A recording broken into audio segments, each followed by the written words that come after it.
if you look at this patient population, so people who use substances or use drugs, they're actually a very stigmatized and marginalized group.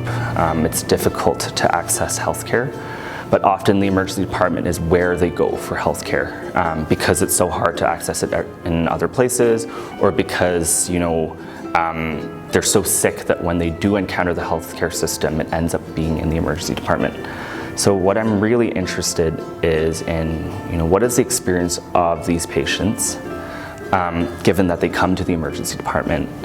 What are the reasons that bring them to the emergency department? What is their experience of care in the emergency department? And also, where do they go afterwards? Justin, how are patients engaged in your patient-oriented research?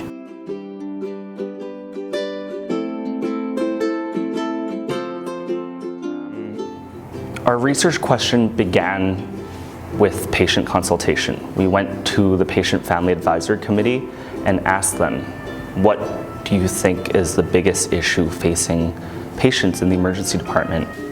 After identifying this research question, we are going to recruit patient family advisors, and we're hoping to do something a bit different. Traditionally, providers consult with patients, come with an idea, and they present it to the patients for approval or for amendments.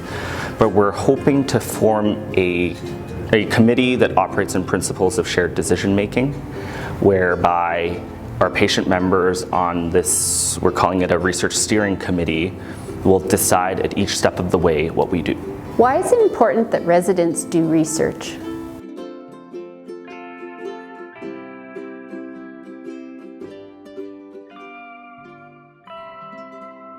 So I think as residents, we're working in the clinical setting, right? We see our patients and come in with our problems, we try to fix it. But I think taking part in research allows us to understand the knowledge understand where everything comes together. When we're making decisions, we're relying on clinical knowledge that's from research. And I think taking part in research allows us to gain a better understanding of how knowledge is created and generated that influences clinical care. When I think back to medical school, we were taught a lot about patient-centered care and how it's important to move from a place where historically doctors have been paternalistic, making decisions for patients, to a place where now when we see our patients, we're making decisions together. And we offer our expertise and our understanding, and patients offer theirs as well. So for me, what's most rewarding about patient-oriented research is that it allows me to take part in this paradigm shift. It allows me to really embrace this political standpoint that research should be patient-oriented, and it actually has to be patient-oriented.